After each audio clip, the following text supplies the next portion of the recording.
अस्सलाम वालेकुम व्यूअर्स, मैं हूं आपका मेजबान अब्दुर्रहमान। स्मगलिंग की वजह से पाकिस्तान को सालाना 3,300 अरब रुपए यानी 3.3 ट्रिलियन रुपीस का नुकसान होता है और इसमें एक बड़ा हिस्सा टायर्स की स्मगलिंग का है। जी हाँ, गाड़ियों के, ट्रैक्टर्स के, ट्रक्स के, बसेस के टायर्स की स्मगलिंग। सिर्फ टायर्स की सालाना 300 अरब रुपए मालियत की स्मगलिंग होती है और उसकी वजह से जो टैक्स कम कलेक्ट होता है वो कितना है? 50 अरब रुपए। ये तो सिर्फ टैक्स कलेक्शन में नुकसान है। इसके अलावा जो नौकरियां पाकिस्तान में काम होती हैं उसकी मिसाल हम आपको आज की वीडियो में देंगे। पाकिस्तान को गाड़ियों, बसों और ट्रक्स के लिए जो टायर चाहिए होते हैं सालाना, वो 1 करोड़ 40 लाख टायर चाहिए होते हैं। इसके अलावा मोटरसाइकिल्स और रिक्शास के लिए 1 करोड़ 70 लाख टायर दरकार होते हैं।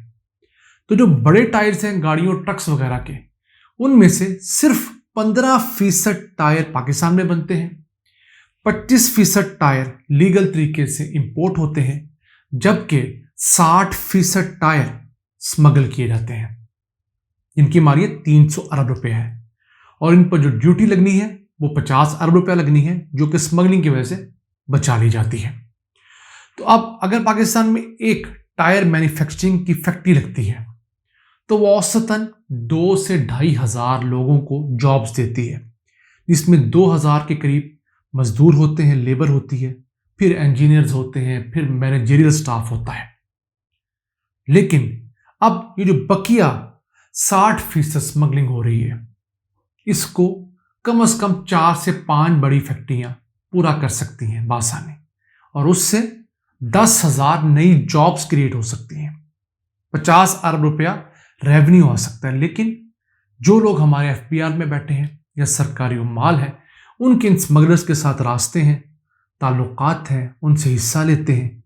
इसी वजह से स्मगलिंग आज तक नहीं रुक सकी और पाकिस्तान के अंदर हर साल 50 अरब रुपए का नुकसान इस मद में हो रहा है, प्लस 10,000 वो खानदान जो कि इन जॉब्स की वजह से पांव पे खड़े होंगे, वो भी नहीं हो पा रहे। अब ये स्मगलिंग को बहुत ज़्यादा ज़राए से नहीं होती, 2 बड़े ज़राए हैं। अगर रोकना चाहे हुकूमत तो रोक सकती है। पहला तो अफगान ट्रांजिट ट्रेड के नाम के ऊपर धड़ाधड़ पाकिस्तान के अंदर जो है टायर वो मंगवाए जाते हैं, यानी इनकी ज़रूरत अफगानिस्तान में है तो वो कंटेनर पाकिस्तान की पोर्ट्स पर उतरता है और फिर कराची से जब वो तोरखम या चमन की तरफ जा रहा होता है तो रास्ते में कहीं गायब हो जाता है। वहाँ से टायर्स पाकिस्तान में स्मगल कर दिए जाते हैं। एक तो ये बहुत बड़ा जरिया है टायर को पाकिस्तान के अंदर लाने का। फिर अक्सर ये होता है कि जो टायर चले भी जाते हैं वो अफगानिस्तान से दोबारा या तो हमारे लैंड रूट, बॉर्डर पोस्ट के ऊपर रिश्वत देकर या मुख्तलिफ दुश्वार गुजार रास्तों से वापस पाकिस्तान आ जाते हैं। फिर ऐसा भी होता है कि जो टायर मंगवाया जाता है उसके अंदर बड़े साइज का टायर, मिसाल के तौर पर एक बड़ी हीनो बस का टायर है, उसको डिक्लेयर कर दिया गया कागजों में और बता दिया गया कि जनाब ये टायर हमने मंगवाए हैं बसों के 100 टायर। लेकिन होता क्या है, उस बड़ी हीनो बस के टायर के अंदर उससे थोड़ा छोटा टायर डाला जाता है, मसलन मजदा वगैरह का, और उसी टायर के अंदर फिर गाड़ी का टायर फिट कर दिया जाता है। तो ड्यूटी एक टैक्स की दी जाती है, लेकिन उसके अंदर 3-4 टायर मजीद डालकर उनको लाया जाता है और ये सब कुछ सरकारी माल की मिली भगत से होता है। वैसे पॉसिबल नहीं, आप स्क्रीन पर वीडियो देख सकते हैं किस तरह उन टायर्स को पाकिस्तान लाकर फिर वर्कशॉप्स में निकाला जाता है और बेचा जाता है। मैं आपको वीडियो के आखिर में बताऊंगा कि आपको क्यों काबली टायर या इंपोर्टेड टायर की अक्सरियत नहीं खरीदनी चाहिए, ये बहुत नुकसानदेह है। अब इसके बाद दूसरी जो स्मगलिंग की रूट है वो है हमारे पाकिस्तान के जो सी शोर है, हमारे जो समंदरी इलाके हैं, वहां पर 30 के करीब छोटी छोटी इलीगल बंदरगाहें बना रखी हैं लोगों ने, जिनको जेटीज कहते हैं। अब उन इलीगल बंदरगाहों में बड़ी तादाद में छोटी छोटी कश्तियां आती हैं, कोई मस्कत से, कोई ईरान से। उन कश्तियों के जरिए बहुत बड़ी तादाद में चीज़ें यहाँ पर स्मगल की जाती हैं। इब्राहिम हैदरी से लेकर कराची में आप चले जाएं बलूचिस्तान तक, 30 के करीब मुख्तलिफ जेटीज बनी हुई हैं, ऑपरेशनल है। उस इलाके के MPA MNA बड़े लोग इसको सपोर्ट कर रहे हैं। हर जो आने वाली बोट है उससे 1000 से लेकर 5000 रुपये तक रिश्वत ली जाती है। वहाँ पर कोई कस्टम नहीं है, वहाँ पर कोई FBI नहीं है, कोई सरकारी इदारा नहीं है। जो मर्जी लाए उसी के ज़रिए असला स्मगल होता है, उसी के ज़रिए कीमती चीज़ें, उसी के ज़रिए यहाँ से लोग भी स्मगल हो रहे हैं। तो हमारे आला हुकाम को, हमारे सिक्योरिटी हुकाम को इस चीज़ को रोकना चाहिए। रुक क्यों नहीं रहा कि जो करीब तरीन इलाका है समंदर के, वो सूबाई हुकूमत के अंडर आता है, वफाक के अंडर नहीं आता। तो सूबे दोनों, सिंध भी और बलूचिस्तान भी, वहाँ तो रिश्वतों का, कमीशनों का रेट 50 से 55% हो चुका है।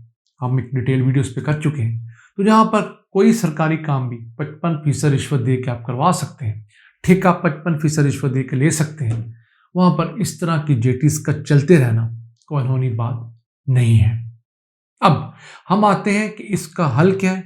इन जेटीज को फौरी तौर पर बंद किया जाए, वरना इनके ऊपर सरकारी इदारे बैठाए जाएं, कैमरेज लगाए जाएं, ताकि इनकी जो तमाम एक्टिविटी है उसको स्ट्रीमलाइन किया जा सके।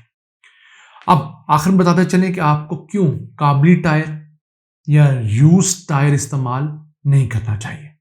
एक तो वीडियो आपने देखा कि जिस तरह वो शख्स एक बड़े रॉड के जरिए एक बड़े टायर में से छोटा टायर निकाल रहा है, तो इसके दौरान जो छोटा टायर निकाला जाता है उसके अंदर मौजूद जो लोहे की तारें होती हैं वो टूट जाती हैं, और वो किसी भी टायर को मजबूत रखने के लिए अहम किरदार अदा करती हैं।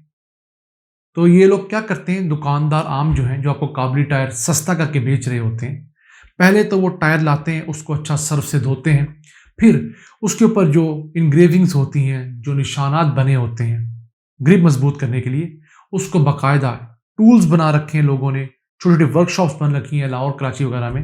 लाहौर में फैसल टाउन और जो नीला गुंबद के इलाके, वहाँ पर इसकी बड़ी रिपेयर शॉप्स हैं, वहाँ पर ले जाकर इनकी इंग्रेविंग्स को दोबारा खोदा जाता है और फिर इनको वही एक चमकीले से रैपर में दोबारा रैप करके मुझे आपको बेचा जाता है। तो सबसे बड़ा रीज़न, इसको इसलिए नहीं यूज़ करना चाहिए कि मेरे और आपके लिए ख़तरनाक है, किसी वक्त भी बर्स्ट कर सकते हैं, इनकी कोई लाइफ नहीं होती। दूसरा, ये टायर्स पाकिस्तान की सड़कों के लिए बने ही नहीं होते। क्यों? जापान की सड़कें हमसे कहीं बेहतर हैं। इसके अलावा यूरोप के टायर सर्दियों के लिए ज़्यादा हैं, गर्मियों के लिए कम है।